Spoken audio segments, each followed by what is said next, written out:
Welcome everyone to the Co-Creators Convergence Thursday night Creator Convos. My name is Noelle Marshall, and I'm here with my life partner, Bob Warner. Good evening, everyone. Thank you for being a part of this circle as we advance the cause of peace on this planet. Well, we're really excited tonight to have Rita Marsh, who we've met through Unity Earth, and she has brought a wonderful guest, Barbe Chambliss, and she has written a book about women peacemakers, and she's going to feature a few tonight, and so I'm very excited about that. So we'll get to them just a little bit later. So right now what I want to do is tell you a little bit about the Co-Creators Convergence. So stand by.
So excited about tonight. This is the season of nonviolence, that 40 days between the time, the day that Gandhi was assassinated to when Martin Luther King was assassinated. And it's called the season of nonviolence, and during that 40 days, each day is another way to practice peace. So what Barb is bringing with us tonight, Barb and Rita, is so aligned with the season of nonviolence. So we're extremely honored to have them here to share that. And I'm going to turn it over to Rita and Barb. So thank you all for coming. Thank you so much, Noelle and Bob, and to your associates at the Co-Creators Convergence for inviting us this evening. My name is Rita Marsh. I'm co-founder of the Center for Human Flourishing in Carbondale, Colorado. And my good friend and colleague, Barbe Chambliss, we've been community mates for many years. Barbe is a psychotherapist and a mediator. She lived in the Roaring Fork Valley for years and raised her two boys here. She lives now in Peonia, Colorado, just over the hill. Barb directed the Center for Conflict Resolution in Aspen, Colorado, and she was a teacher of mediation in schools and working with adults here in our valley. Also a facilitator of restorative justice and conducting circles in her communities. She's here this evening to tell us about her 30-plus year journey, bringing the book, Women Peacemakers, What We Can Learn from Them, into being, bringing it to life. And before we hear from Barb, I'd like to bring us into a place of centering with a lovely piece from our friend, Gary Malkin.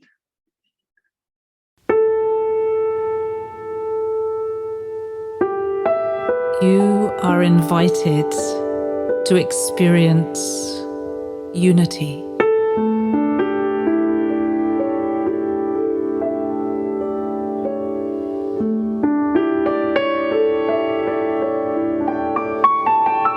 It's time to put aside the differences that divide us.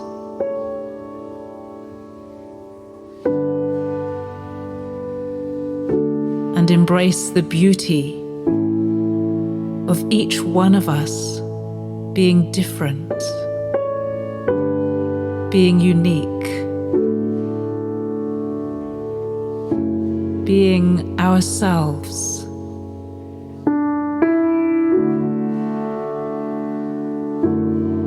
In the essence of who we truly are. A beautiful array of human beings across the planet. So many different ways of being human. So let us get to know each other. Let's spend time with each other.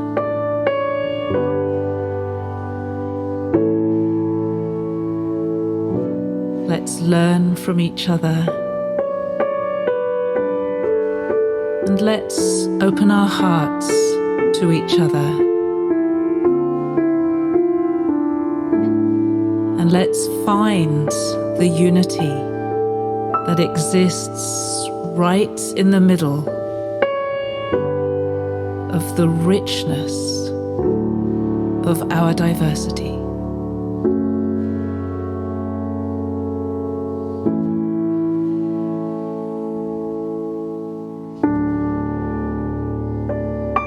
We are human.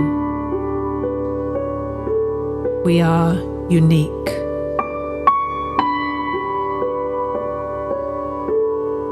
We are one.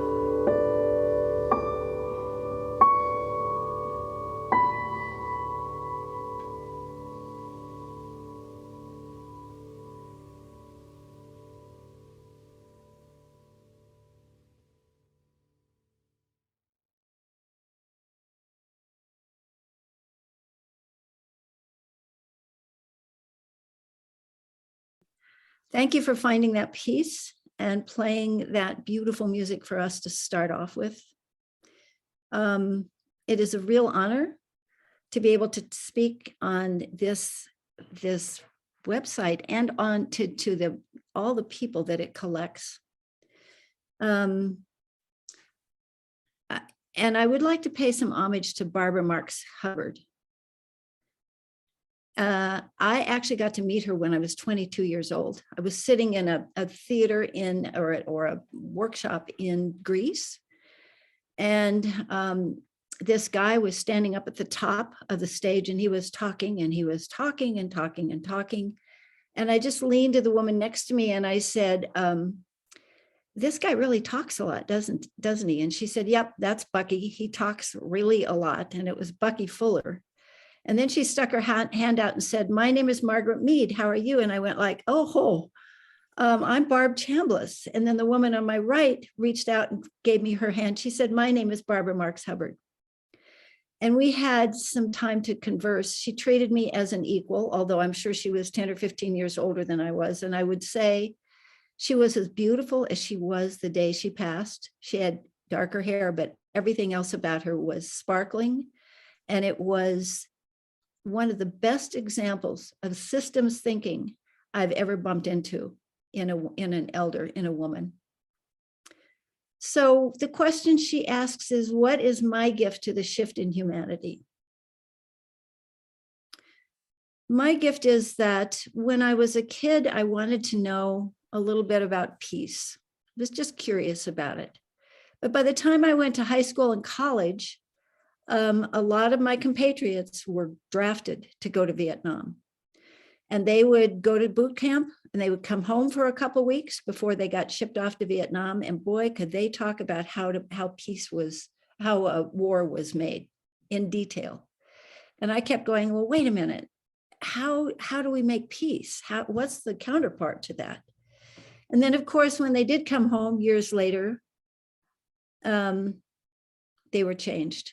Let me just say they were very much changed. I think so very much right now about the escalation of saving a country that's not on in our boundaries, and how those Ukrainian young men are and how we are thinking about it. It's so deja vu to me that I think my search for peace may be very relevant here.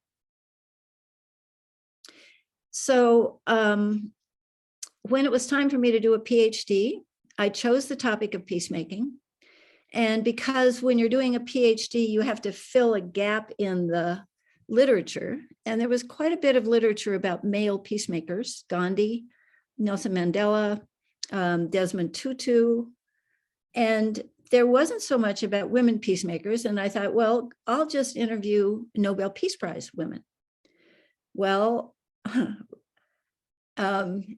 Rigoberta Menchú had just been nominated, and she went into hiding because it was not safe for her to be there. And the house arrest that is now going on in Burma was going on then too. So I had to find another way to talk about women peacemakers, and I decided I'm just going to pick ordinary women. And so I had to, the first thing the committee said, well, what do you mean by peacemaker? What's your definition of peace? And I thought about it, and I got really verbal about it, and it got long and sort of all twangled up. So what I did was do a visual definition of peace, and this is it. If you put your hands out equal to each other, as if someone was going to fill them full of cold water, this is my rendition of peace. If you do this, this is not peace, because there's a dominant and a subordinate element to the situation. So I would say to people, do you know anybody, if this is peace and this is not peace, do you know anybody that's a woman that is doing this, that's alive today? And it was pretty magical. I got more nominations than you can ever imagine. So and the committee said to me, well, it's nice that Joe Schmo out on the street thinks this person is a peacemaker, but we want 2 nominations for every woman. We want the outsider, and we want the woman to nominate herself. And I thought, well, that'll be a piece of cake. So they would give me their names and their contact numbers in Ireland, in Rio de Janeiro, in Croatia, and I would pick up my phone. I had the biggest phone bill you've ever seen at that time. I would call them and I'd say, my name is Barbe Chambliss. I'm writing a dissertation about peace. I'm doing research about peace. Could I interview you? And they would all go like, oh, I would love for you to interview me. But I wouldn't call myself a peacemaker to the person that I was calling. And I thought, well, I'm wondering how I'm going to satisfy my committee's requirements. And my high school son said, Mom, it's really simple. Just ask them their definition of peace and ask them if they do any work to make that happen.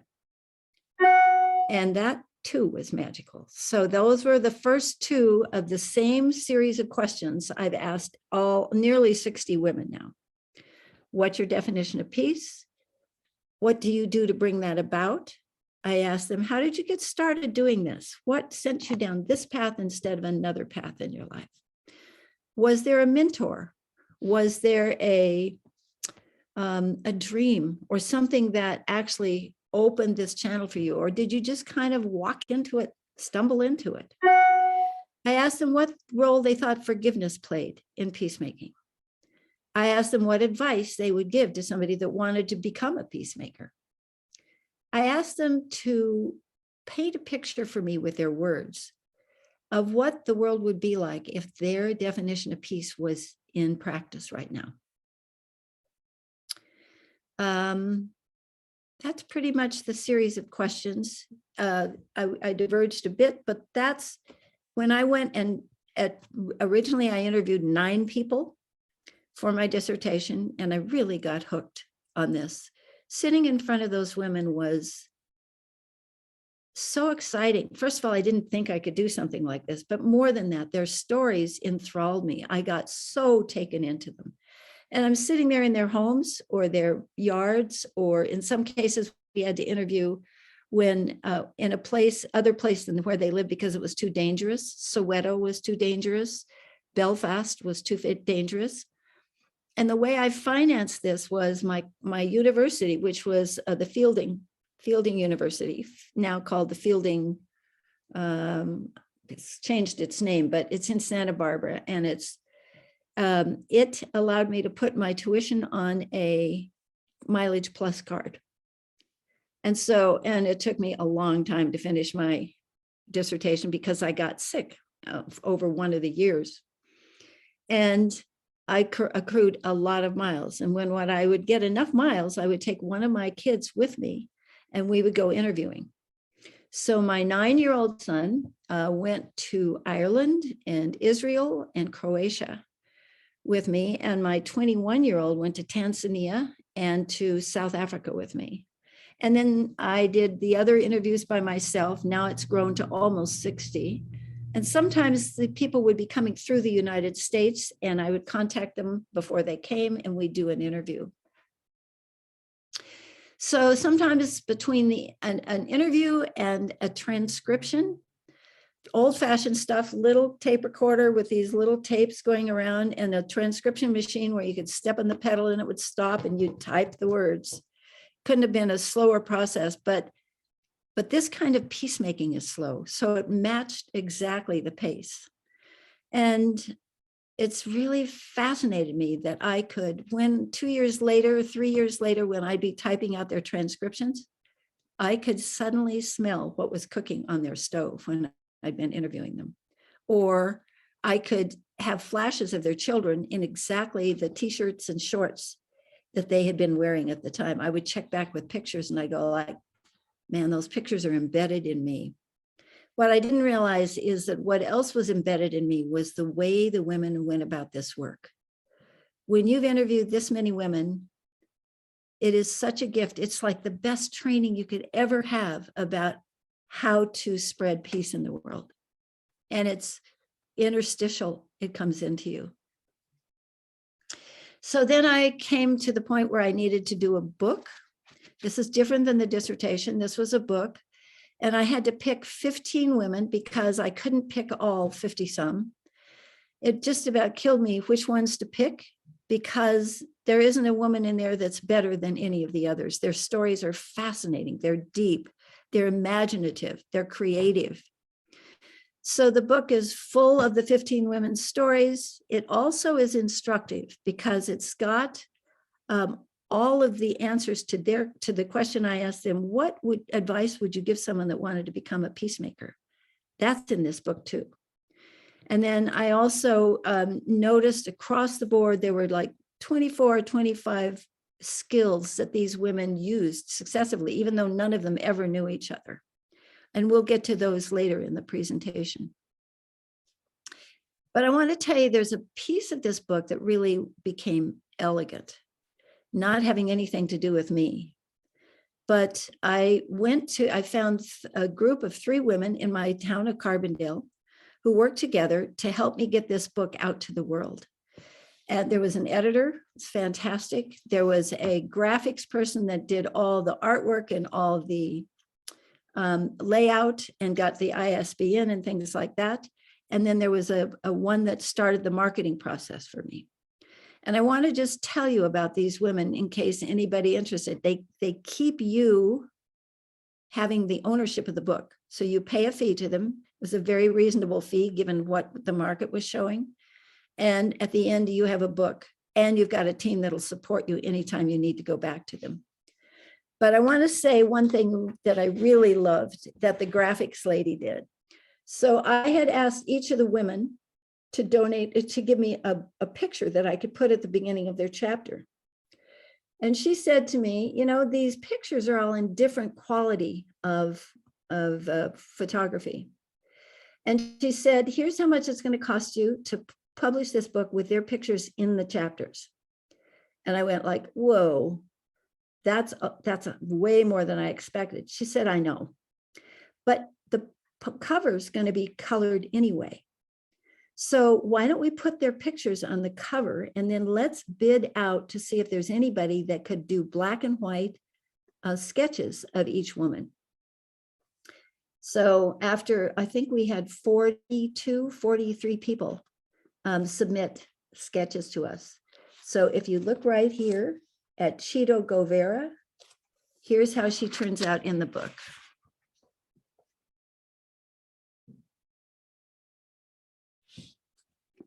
So I would call that the elegant touch to this whole thing. Rita, do you want to just put up their, how anybody could get a hold of them? Here it is. This is the team of 3 women that were phenomenal for me. So what I'd like to do is introduce you to a few women in the book. Again, how hard it is for me to choose. I think you would like to meet all of them. But the first one I'll introduce you to is a woman named Sister Mary Vertucci. Sister Mary is a Maryknoll nun, and I don't know how familiar you are with Maryknoll nuns, but they are an order of nuns that are always sent overseas. Their home is in New York, but these women are sent all over the world in order to do work that is needed. So Mary, the white-haired lady in the picture, she was sent to Tanzania, and she taught English, she taught math, she taught science. When she went there, for 26 years, she did that. And she got really attached to the Maasai people. And I have to say that these nuns give the same pledge of not having children.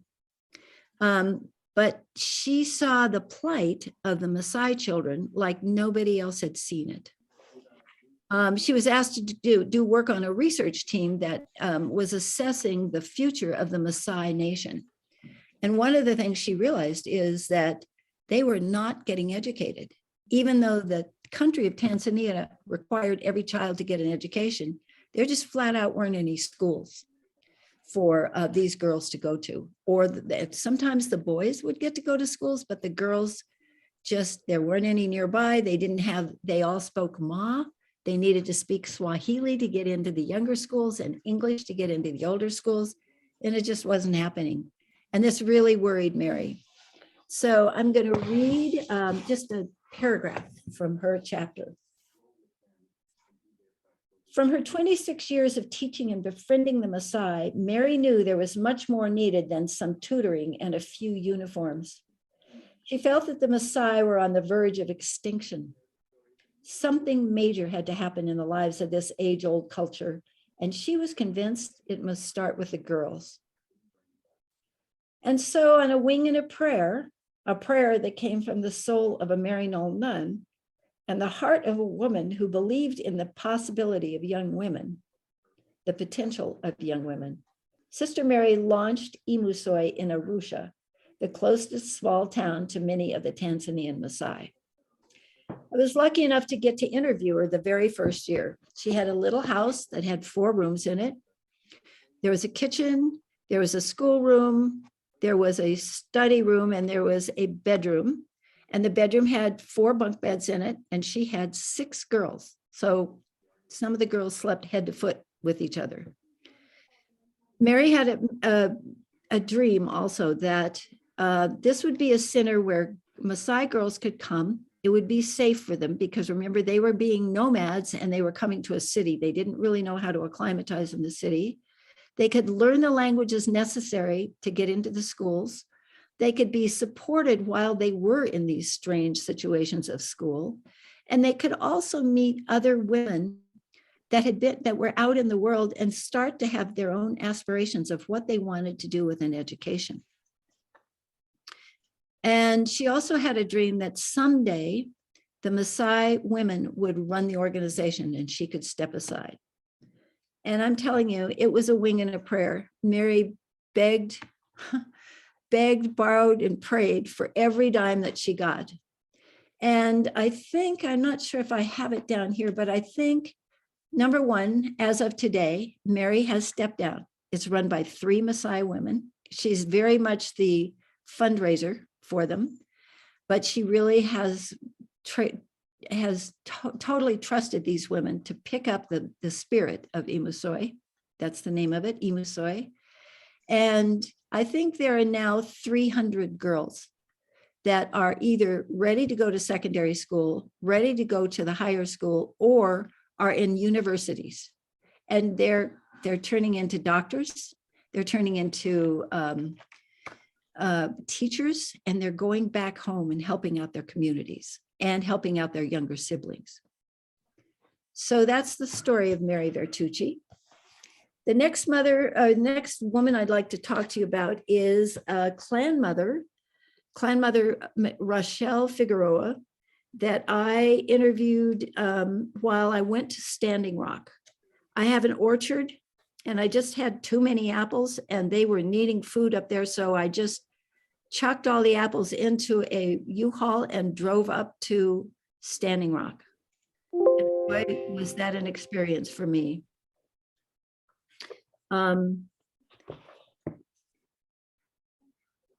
In the book, I describe pretty clearly what it was like for me as a white woman to go up and see the unity of all of the tribes in the United States standing together in the face of the biggest industrial, not big in numbers, but the people on the side of the pipeline that the Native Americans were there to protest were pretty well equipped with every level of weaponry you could be. And it would look like it was really unequal, but the spirit of the Native American people and the people that backed them, who were of all sorts of races, was more powerful than the few numbers of well-armed corporate people, I will say.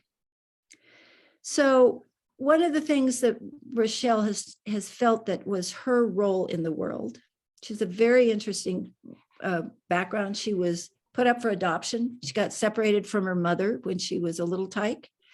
She was raised by Italian and Czechoslovakian parents.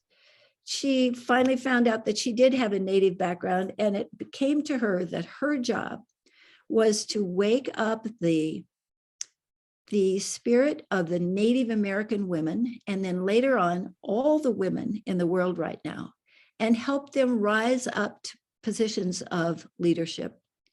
She was very clear that it was not about crawling up through the competitive ladders to be a woman leader. It was about owning what you have, what you're best at, and simply letting yourself rise up to that.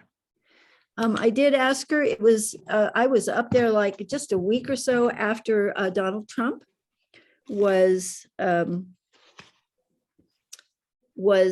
elected. And I said, well, you know, we have a very male that's now the head of our government.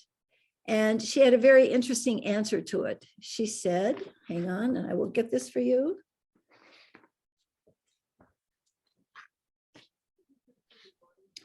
She said, I asked her if she had any advice for us about that. She said, do what the elders would do. Prepare, don't be blind. Do what you need to do to prepare for all these changes. But she said, my service is in bringing the elders and the women together so I can teach them and hold their space in prayer. I don't care if this president is a Martian. I just do what I can do. Just think if everybody did what they know is right, if everybody stood up and spoke for the voiceless, spoke for Mother Earth, spoke for the water, spoke for the animal relations, all of the indigenous people and all of the people that are conscious, if they would all stand up and do just what they knew is right, no one could stop them. So I will also say that Rochelle said at the very end of her interview with me, she wanted to add this paragraph.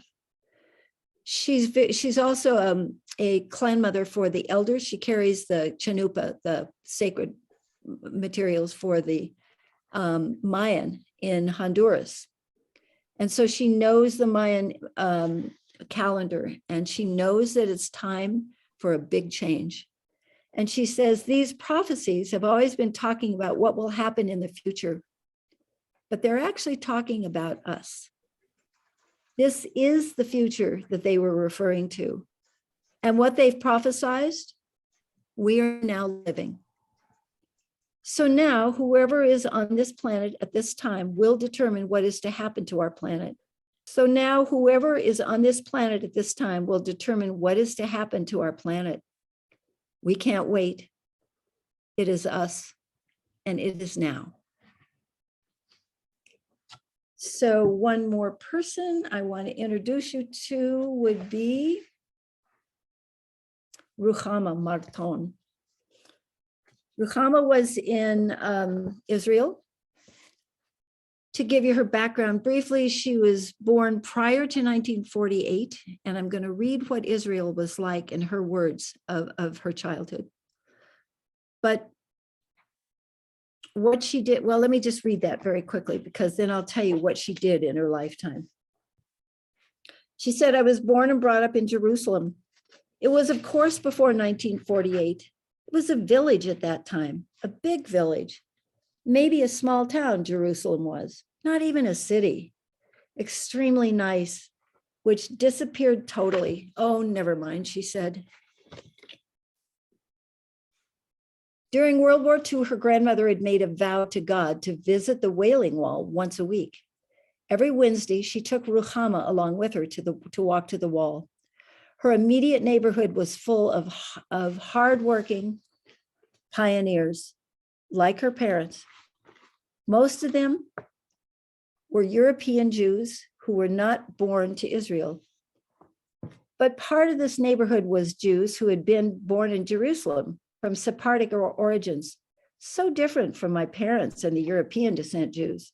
And next to them were the most religious Jews. There's no one in the world more religious than those people were. All these neighborhoods were so close, 3, 4, 5 minutes walking. On the north side, there was a whole neighborhood of people who came from Eastern Europe. And in another corner, people who came from Kurdistan, Jews, all of them. So different names, different origins, different songs, different languages, different clothing, and different food. Even their religions were different though it was all Judaic. And then in less than 20 minutes, there were the Palestinians. And then at least 6 or 7 very different communities living in the same small town. There was no love, there was no hatred. We were just all together like this, being our own very different selves. So Ruhama went on to do her military duty, and to put it in a nutshell, she was so disillusioned by the leaders in her military community that she left the military early, had a breakdown, given what she saw in the military. And then she went to school and became a psychiatrist because she wanted to understand why people acted the way they act. And when the first conflict came between the Palestinians and the Jews, she decided to take a group of doctors out to the Gaza Strip and find out if there was plenty of medical care out there. So there were 7 of them. They went out and they found out not only was there not medical care, but there were a whole bunch of human rights violations that they could see that had happened. An Israeli soldier, one would hold the hand of somebody, of a Palestinian, and the other would hold the shoulder, and another would bring the gun down and break the arm so that they could not shoot, even though at that time, the Palestinians didn't have an army. So she grew an organization called Physicians for Human Rights Israel. And they not only offer free services to everybody in Israel that is otherwise not covered by healthcare. Israelis are covered by it, but not Palestinians, not Druze, not Christians, not people who are there as refugees.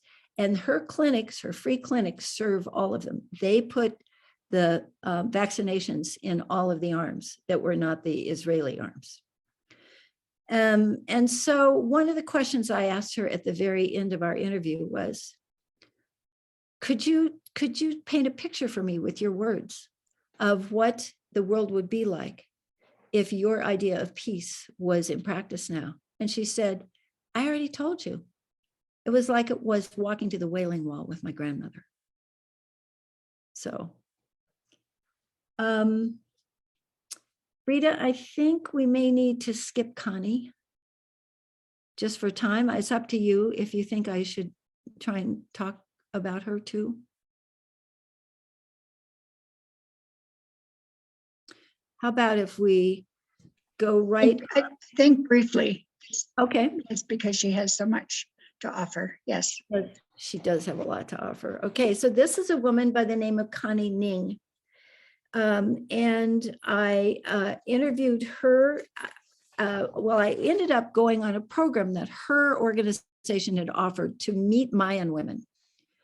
And I was so impressed with what she had done with microloans in the Mayan area, which had been devastated by something called la violencia, the violence. Little did I know what a massive genocide had happened in Guatemala. But she was working with all the women that were left when the men were disappeared or killed, or the young boys were then taken away by to be soldiers. So who was left were the widows and the girl children. And Connie saw that there was a huge need for these people to be educated. So first of all, she offered microloans. And then if a woman would take out a loan the second time, pay off her first loan and take it out the second time, she offered to put the children in school, boys and girls. And it was very successful. And these kids came up through the elementary school. And then Connie looked at herself and said, whoa, what do we do now? We can't just stop supporting these kids. So she started a new program that also brought the girls up through middle school and high school.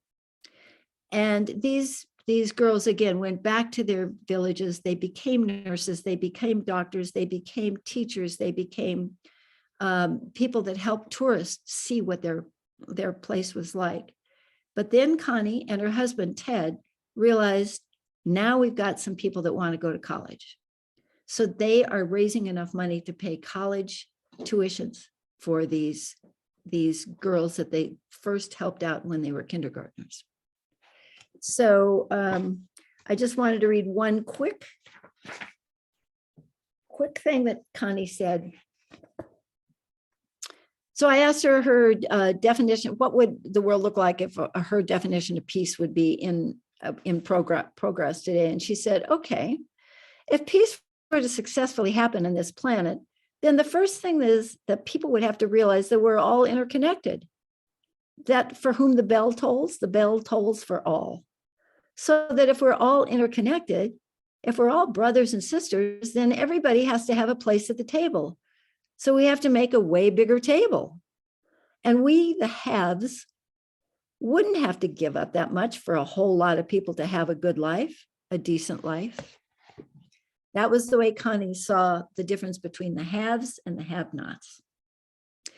So I will also say at about halfway through this interviewing, I interviewed another woman named Judith Genya.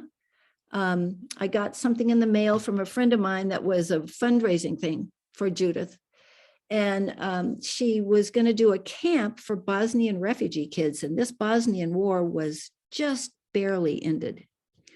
So I called up Judith and I said, I don't have a lot of money to send you, but I could come, if you're going to do a camp where you live in Los Angeles, I could come cook, or I could do something at the camp. And she said, you're on.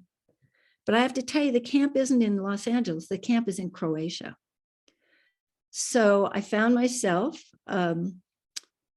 farming out my kids to my relatives and spending 3 weeks in Bosnia and Croatia, just at the end of the war. And there were 80 children in our care, and being with those 80 children that had experienced the war, and with some of their parents that also came, and with some of the people from their refugee camps. Some were from Sarajevo and some were from Tuzla, where they had escaped after their fathers were all killed. It changed everything for me to experience that country and those children at that time. So when I came home, besides just wanting to hold my kids and never let them go, I made a decision that I couldn't do this as an academic exercise anymore. I needed to do something. I needed to do some kind of peacemaking. And while I was at it, why didn't I wake up as many people as I could to do this kind of peacemaking? So this was my big shift during this interview period. And now I would say that my goal now, I want everybody that can to read this book and get inspired about how to do peacemaking. But my job is to wake up as many conscious peacemakers as I can. So let's just take a minute for questions now. There was one question that came in, Barb, at the very beginning, was who was the person who was you were going to interview first, who had to go into house arrest? I don't think that name came through clearly. Oh, it was Aung San Suu Kyi. At that time, Aung San Suu Kyi was in house arrest in Burma. And I called, I couldn't get a hold of her, but I called up her husband in England.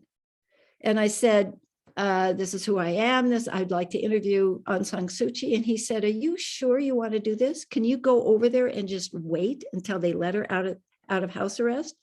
And I stupidly said, yeah, I could do that. And then I thought, how are you going to pay for that? I mean, where are you going to stay? But he said to me something really beautiful. He said, I'm going to ask you to not interview her.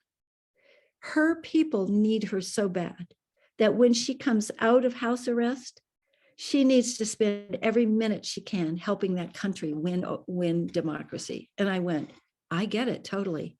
I will absolutely drop that off my agenda. And thank you for being so honest with me. Thanks for that. David Hazen has a question. What is it that prevents someone from becoming a peace builder? Oh, that's a good question. And it might even be better to answer it at the end after we find out what it takes to become one, because it could be not liking the criteria for becoming one. It could be lots of things. I will promise to answer that afterwards. Good. Noelle, did you see any other questions that were coming in, or? Not right at the moment. I was curious about the Fielding University in Santa Barbara. That's where you got your Ph.D.? That is. And now it's called the Fielding Graduate Institute. Ah, okay, very good. It was the Fielding University when I went there, but they've changed the name now. Okay, very good. Yeah, I don't see any other questions right now. I feel like I'm just in awe. Oh, great. Okay. So, Well, Barb, That's a little juice to run on here. So go ahead and tell us what it takes to wake up the peacemakers. I will do that. And I will, I have to go a little further with my hand definitions of things here and say, I mean, most PhDs that you have a theory and then you go do research to confirm or disconfirm your theory. I did it backwards. I just went out and interviewed these women. And then I came back and I went like, wow, there's something similar about how they do their work. And I couldn't find a theory. I was barely able to find one theorist that exactly explained why what these women do is peace. And actually why this is a kind of peace that could make war irrelevant. So let me do my hands again. These women, you know, if you've got a dominant and a subordinate hand, one thing a lot of people do to try and achieve peace is they go like this. Let's say we could call it a revolution. There's several different names for it, but it doesn't seem to be sustainable because the power structure will come up and you'll be in another situation like this. The other thing they do is they go like, oh, look, I see something there that doesn't feel right or doesn't feel just or doesn't feel fair. I'm going to go help them out. And they do it like this. But that's not how the women do it. They also don't do it like this. What these women do that's really stunning is that they work on a motive of respect. So respect is the doorway to peace. Humiliation is the doorway to war. So at a very early level, they go in and they ask the people that they see a situation being unjust about and say, would you like some help? And if the answer is yes, this is how they do their work until this can happen. So they work to empower someone else, not do it for them, do it with them until there is enough empowerment that the people can stand on their own. Now this is a really different kind of peacemaking. It's very different than protesting, all of which is legitimate. It's different than mediating the end of a war like happened in Bosnia or in Ireland. It's really different than even little kids doing conflict resolution in a room, a school room. It's definitely different than people just talking to the upper hierarchies. Like I have acquired, to my luck, a daughter-in-law who's from Somalia. And I've studied the difference between Somaliland and Somalia and how they dealt with power structures after the war. And the trick is to go into the people at the lower levels and come up with them until they have enough power to let the power structure leave. So this kind of peace happens slowly. It often happens with one person starting to notice something. It may take a long time. Some of the women in the book died before they had completed. They had to find a successor for themselves. It is all about empowering other people, not yourself, but other people. And if you go back to Ruhama's, you don't have to show it because I can say it. Ruhama's message to me, here she is living in Israel with the Palestinians and the Israelis like this so often. And she said, peace is synonymous with respect because when people respect each other, they're willing to, and here come the important words, share power. Now think about that. If you have enough respect, then you can share power. You don't tell the other one how to behave.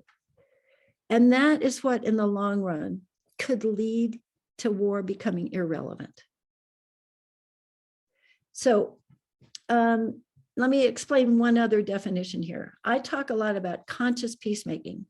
And I want to tell you the difference between a spontaneous act of peace and a conscious act of peace. There are lots of spontaneous acts of peace going on all around the world today, everywhere. And they are blessed gifts for us, but they're very different than a conscious act of peacemaking. And let me give you a couple of examples. Pretend you're a fifth grader and you're pretty popular and you've got a bunch of friends and every day you eat lunch with your friends. And one day you stay a little late with the teacher in the room before lunch, and you come out of the cafeteria and you see that there's no room at the table where you usually sit.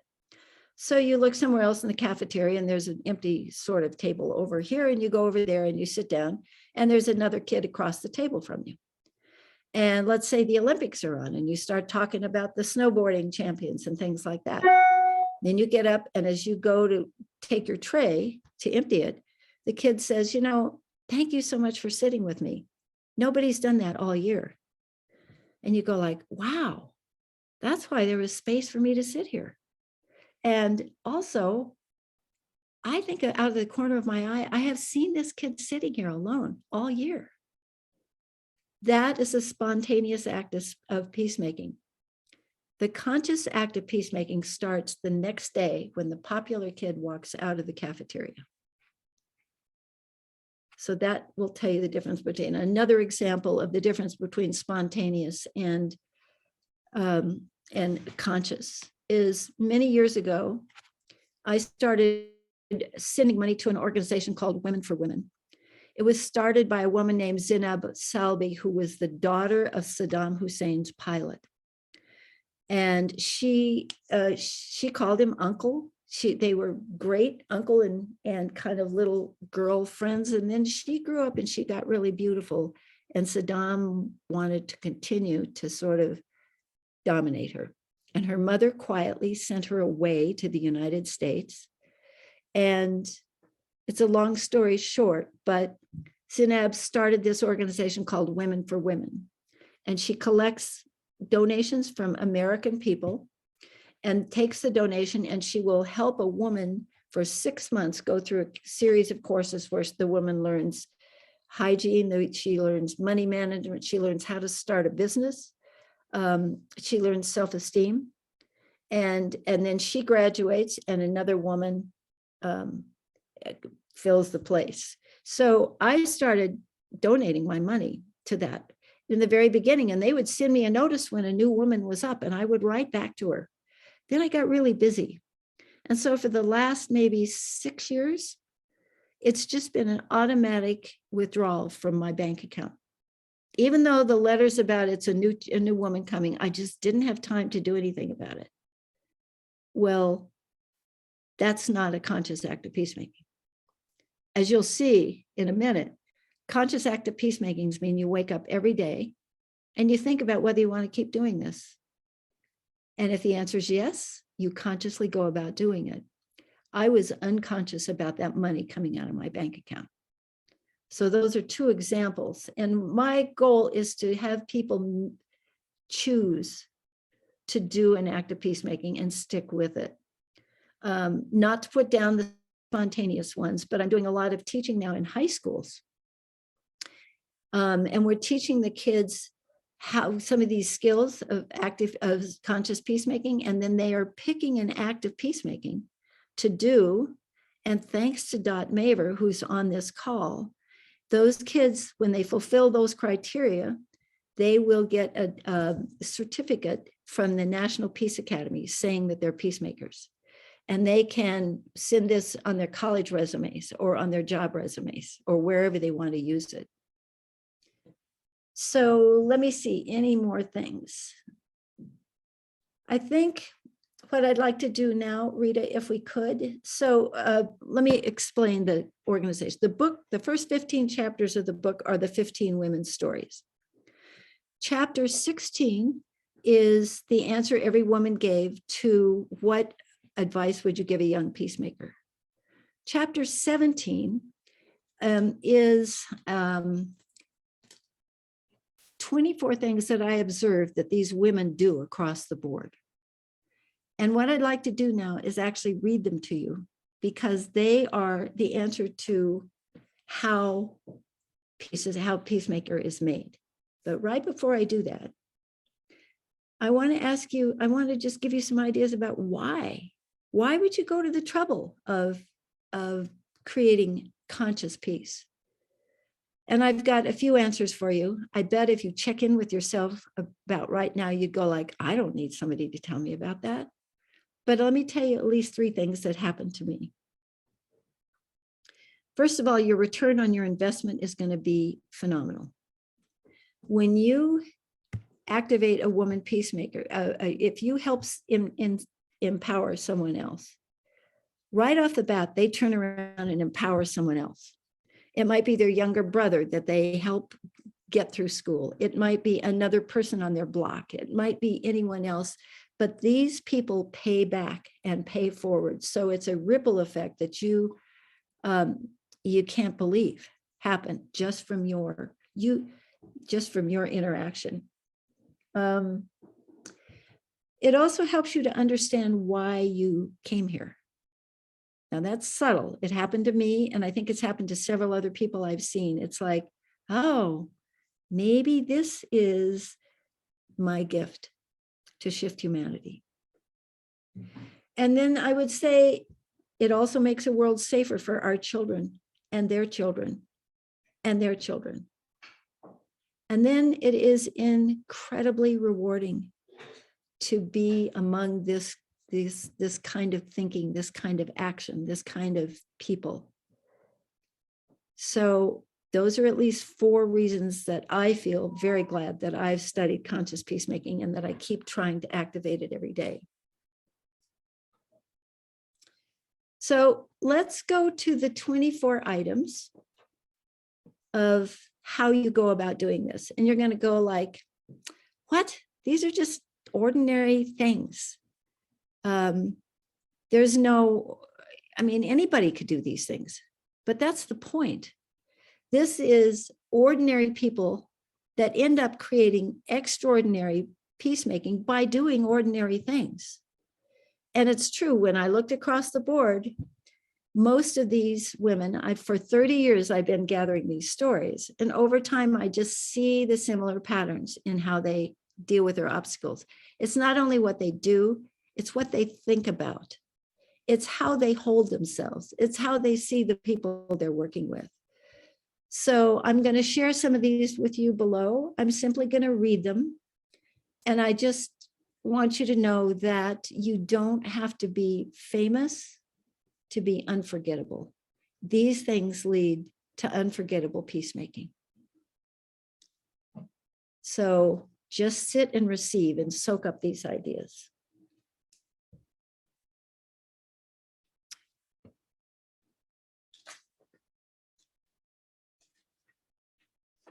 Number 1, be awake when the opportunity presents itself. Number 2, develop your service in response to people's expressed sense of need. When listening for this, be sure you're listening to understand their needs rather than listening to validate your preconceived ideas of what is needed. Number 3, never lose sight of your goal and never get attached to how you get there. Number 4, learn who the local peacemakers are and be respectful of their peacemaking traditions. Number 5, every day, revisit the wisdom of and your willingness to continue this work. Number 6, operate from unconditional caring, not from sentimentality. Number 7, making a difference in the world might be your primary form of compensation. If you need money to do your work, be creative about sourcing it. Number 8, work under the radar of oppressors when called for. Number 9, work with and not for. Work alongside those who request your services. Number 10, acknowledge, validate, and nurture the strength of those with whom you work.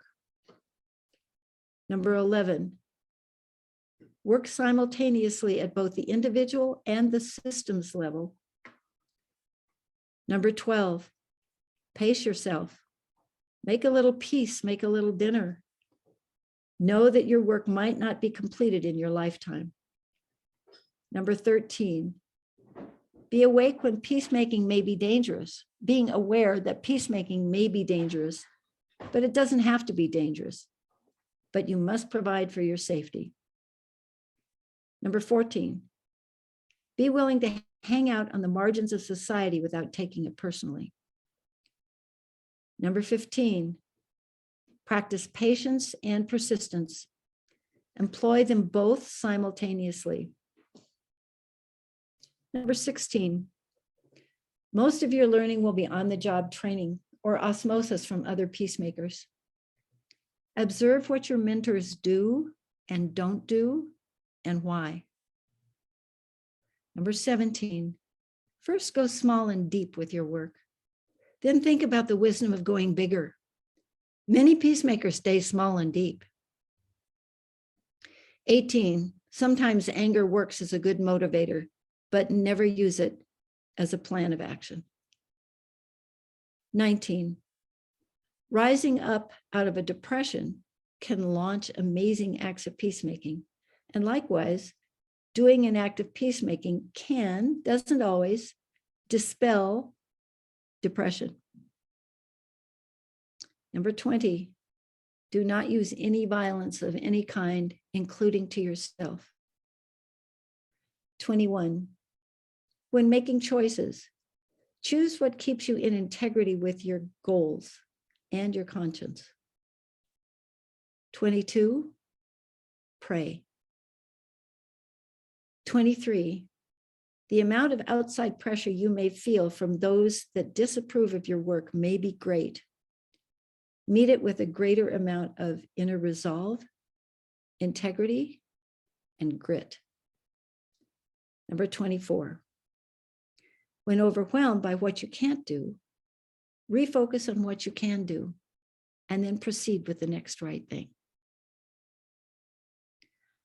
So using the information in chapters 16 and 17, in chapter 18, the last chapter of the book, I actually invite the reader or the listener, I recorded the book, to partake in doing an act of peacemaking. Write it up, 2 pages, send it in to me, and or email it to me, however you want to do it. And we'll talk about a new collection. I'm starting a new collection. I'm hoping to get male peacemaker stories, prisoner peacemaker stories, refugee peacemaker stories, 4th grade peacemaker stories, you name it.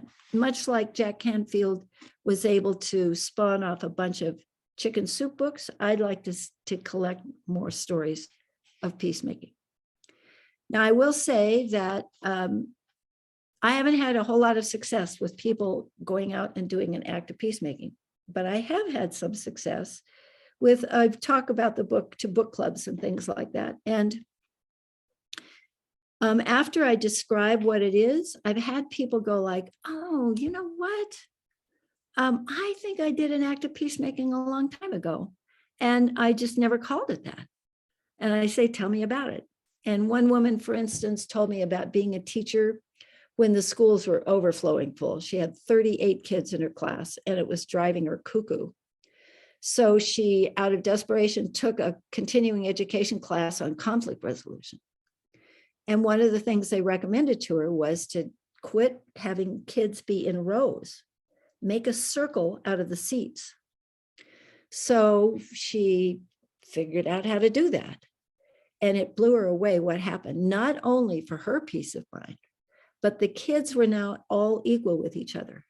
And they started recognizing other kids. There weren't the dumb ones in the back floating out paper airplanes and the really smart ones in the front. They were all in the circle together. If there was any misdemeanors, they kind of got corrected by each other, but they made new friends with each other. They recognized people in the class they wouldn't even have known. And that was her example, and a great one. She wrote it up in 2 pages, and that's one of the earliest acts of peacemaker. So I will say to anybody that's on this call, think about either something you might want to do in the future or that you've already done, and contact me, and we'll see if you'd like to put in a 2-page submission about it. So that's time for me to turn it over to questions and answers. I want to invite everybody on video. That's one. Okay, let me just, I'm going to invite everyone. You could go ahead and turn on your video if you like, and join conversation with Barb. Maybe you've already thought about what you're going to put on that 2-page, that 2-page. Okay. Becky had a question in the chat. So Okay, Becky, would you like to pose that? And then I see Olivia has her hand up. Hello, everyone. Hang on. Oh, I think I'm unmuted, but I'm not going to go on camera. So I'm so grateful, Barb, for the language that you're using, because it feels like when we're doing things towards kindness in a radical way, that it does feel like peace building. And so the way you've articulated it today, I'm really looking forward to reading your book.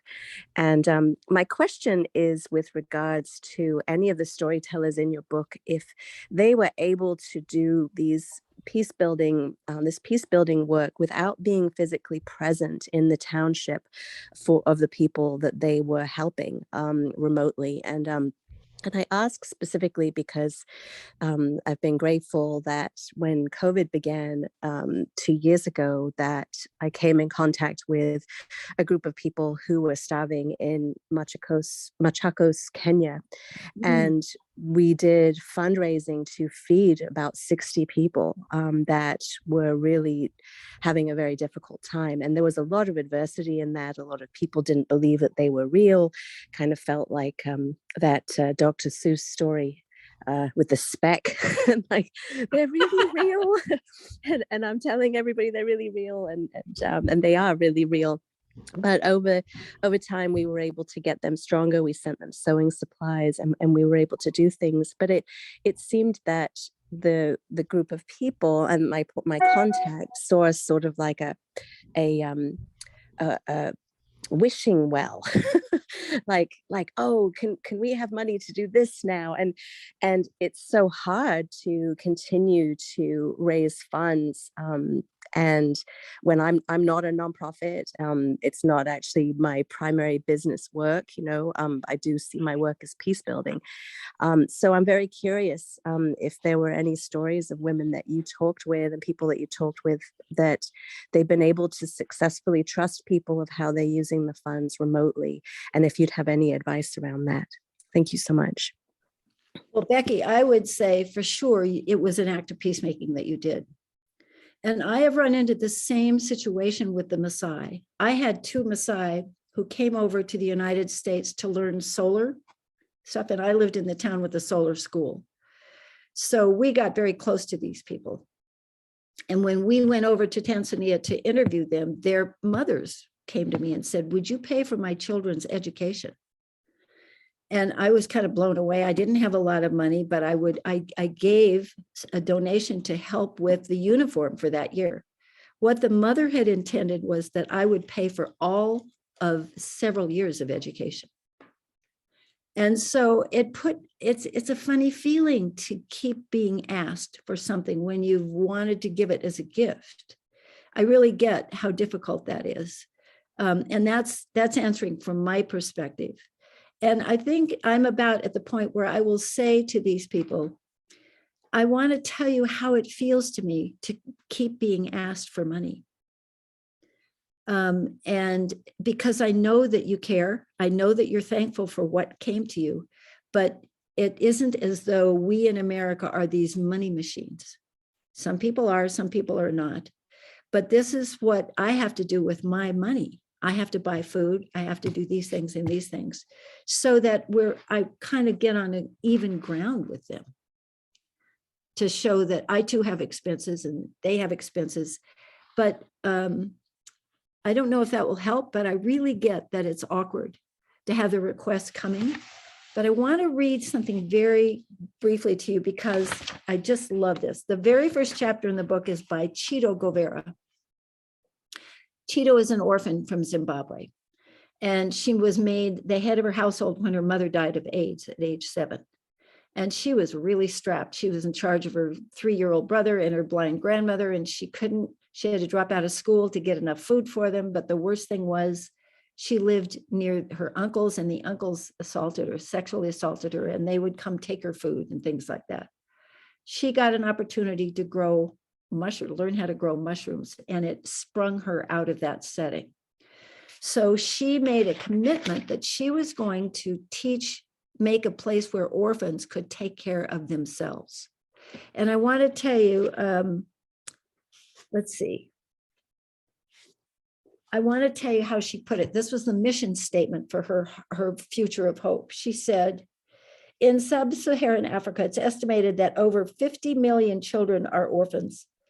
It only makes sense to start encouraging these children to start doing something for themselves. They understand their problems more than anyone else can understand them. And for this reason, if we are to deal with the problems of orphans effectively, we are better off giving them the tools and the skills to do it for themselves, to stand up for each other.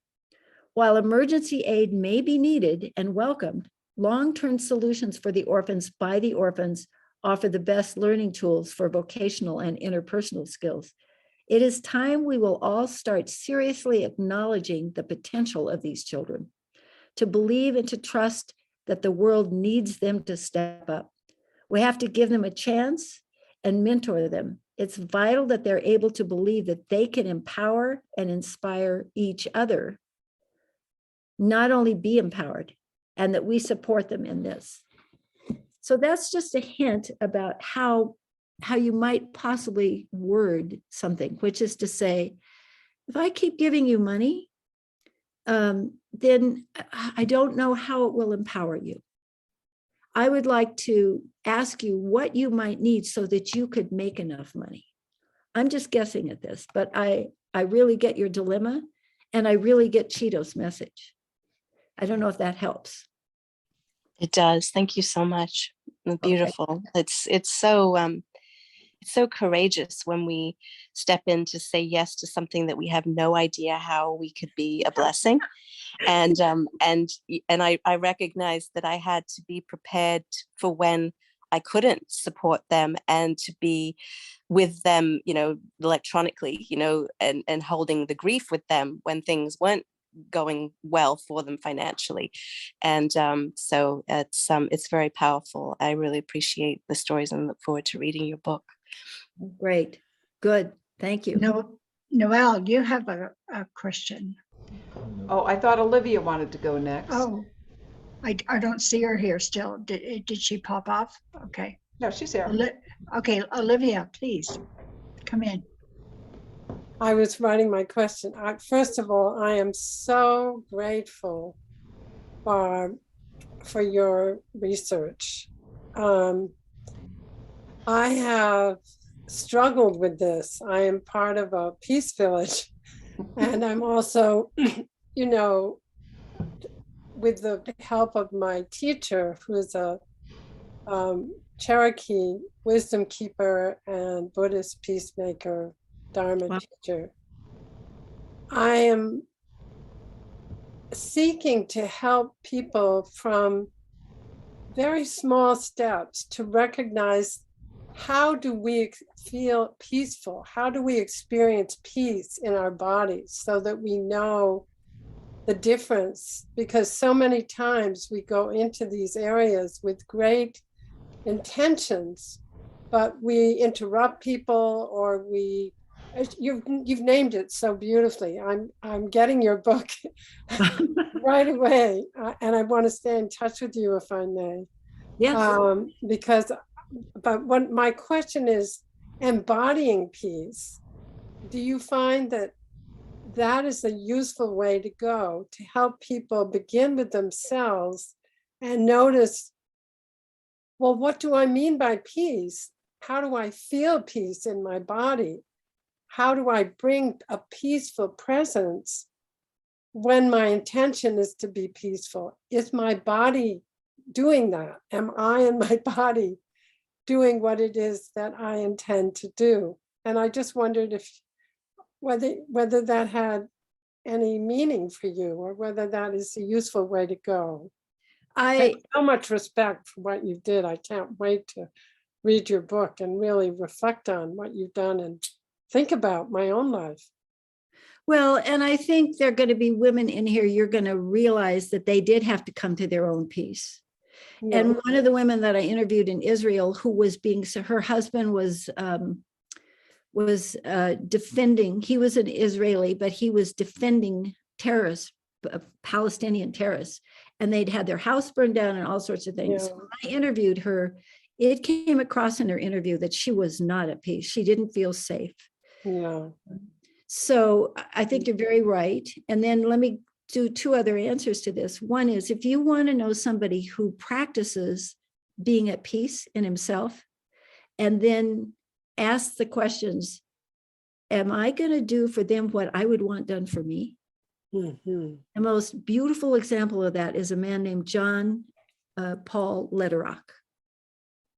Jon. Jon, yeah. Yeah. How do you spell his last name?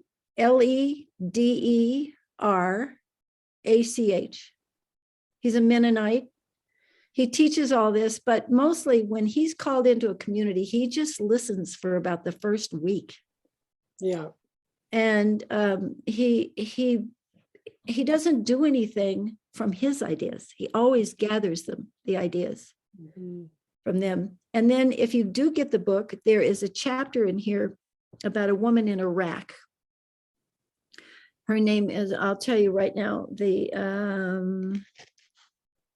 it's chapter 11 of the book. She's a young woman. She had a 4-month period where she was given some money to help reconstruction projects happen right in the middle of the Iraqi war.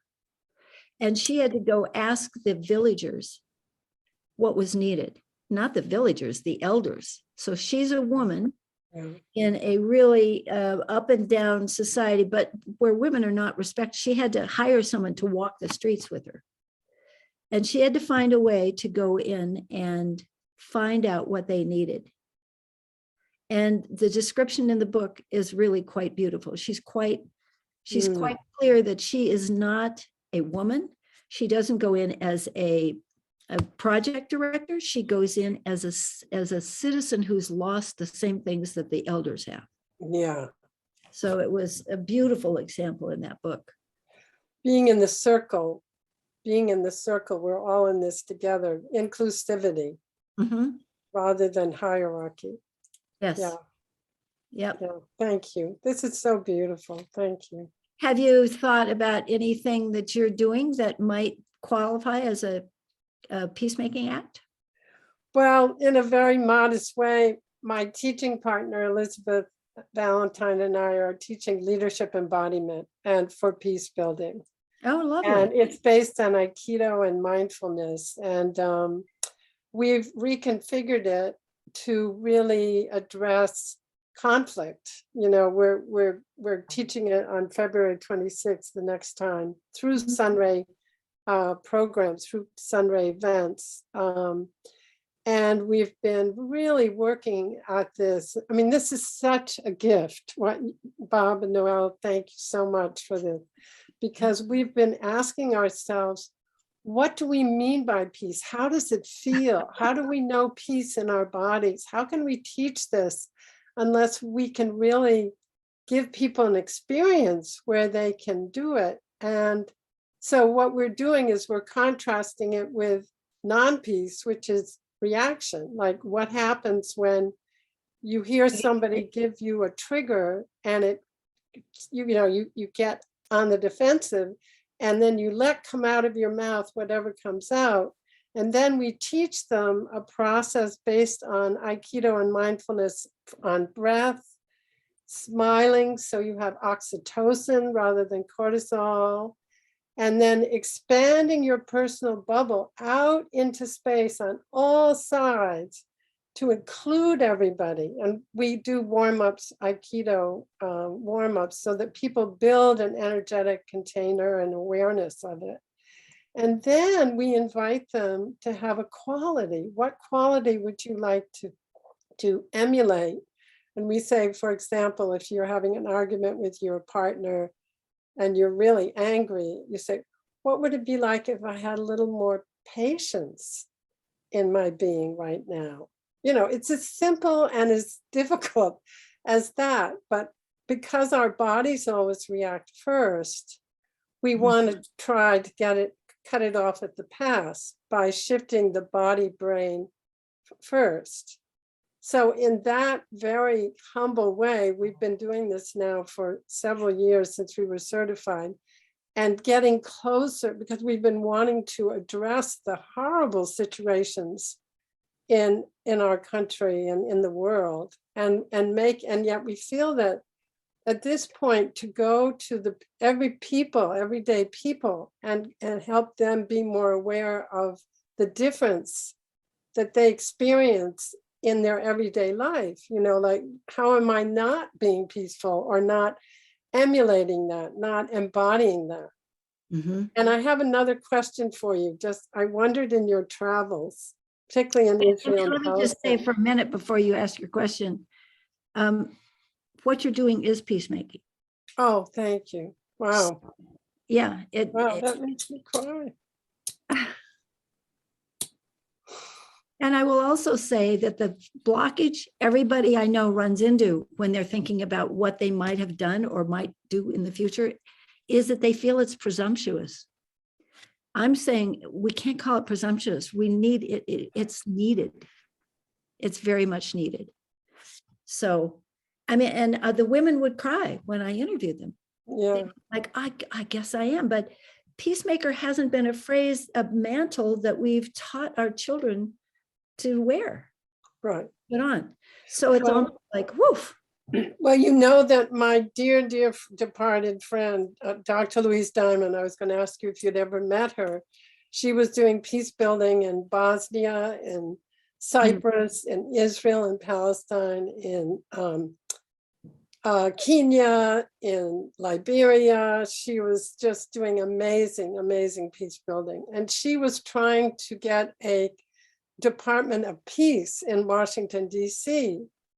with, you know, Neil Donald Walsh, other people. She was very much on that kind of stage too. And she was able to reach Hillary Clinton through one of her departments, where she was able to write a paper that Hillary Clinton used when she was doing peace talks among the Palestinians. And before Louise died, she found out that Hillary had read it and it had helped her.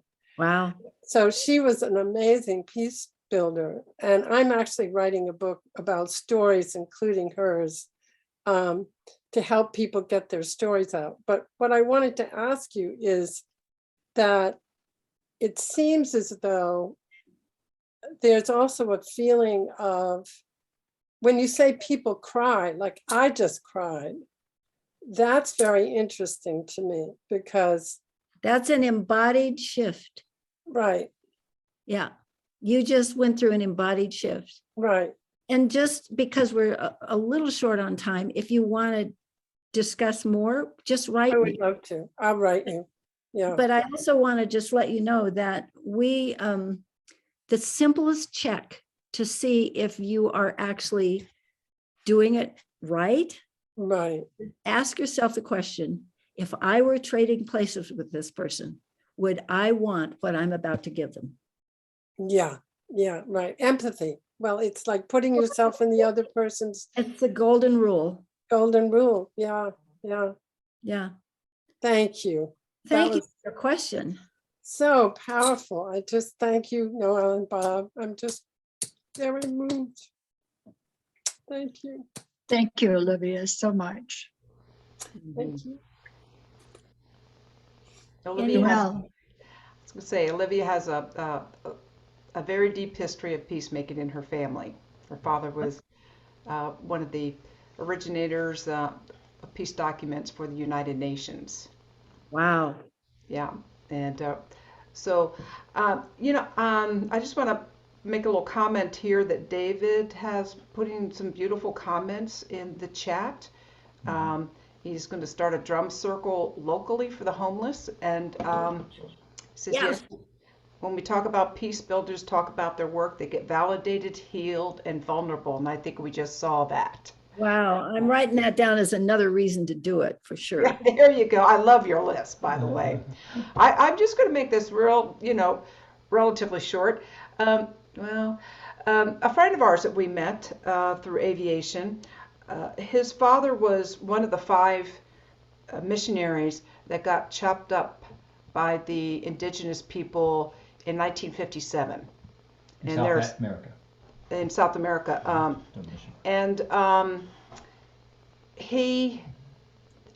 They lived there in Ecuador, and there was a misunderstanding, and this is a village that never had any outside contact.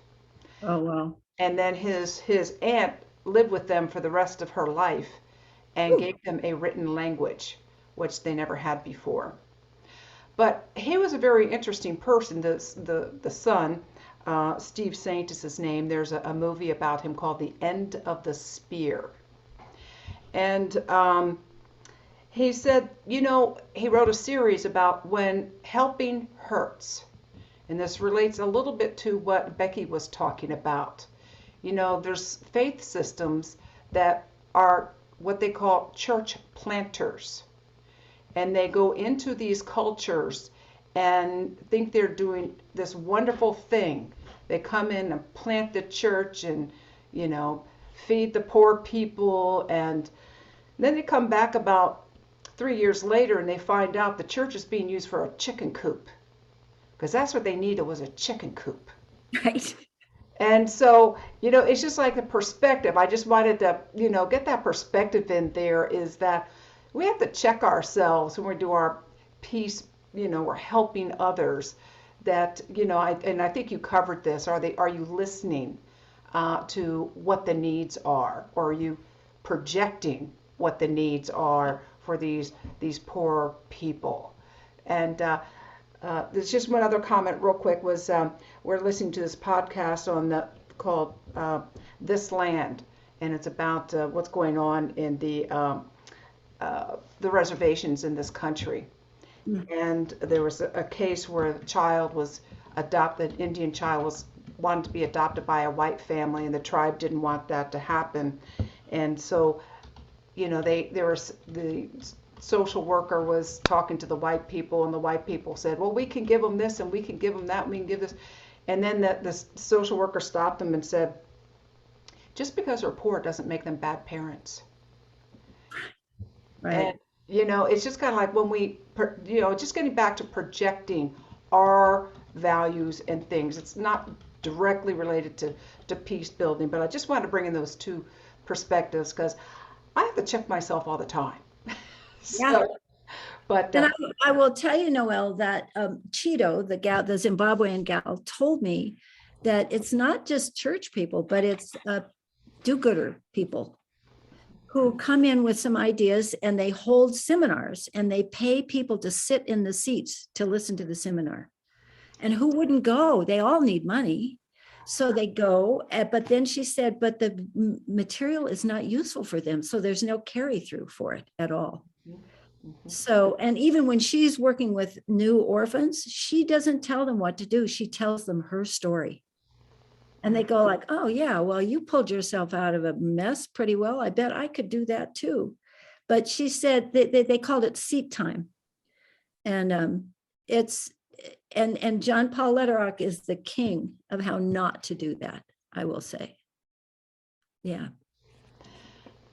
Well, this has just been fantastic. Rita, do you want to close us out tonight unless anyone else has any other questions? Bob and Noelle, I just thank you so much for having this amazing platform where Barb could come tonight and where so many others have come over your series to raise the hope and the wonder of community and the possibility of peace on earth. May peace prevail on earth. And that Barb was able to connect with Dot through the community, the larger community, and things are moving forward for her for the work with the children in the schools. It's just amazing. So thanks so much. Hear, hear. Our joy, our privilege to be able to do this and share this time with you. Thank you so much, Barb. This has been tremendous. Amazing. It's a two-way street. It's really, yeah. There we go. I love your visual aids. Yeah, thank you. That works when you're dealing with about 15 languages. Right. Ah, Yeah. Affordable, transportable, everything. Very. yeah. I don't have to say a word. And we're looking forward to your book on veterans, I understand you're working on. Well, I'm collecting veteran stories. I can't do what Jack Canfield did, so I may do the next book might be either the women that I haven't yet covered, or a chunk of chapters about veterans, a chunk of chapters about refugee peacemakers. Awesome. Yeah. So thank you so much. This has been just so wonderful. Right. So I'll say, may peace prevail on earth. May peace Yes. prevail on earth. yeah. Thank you. Good night. Thank you. Good night. Right. Bye. Good night. Good night. Wonderful, Barb. Yes. Yes. Good night.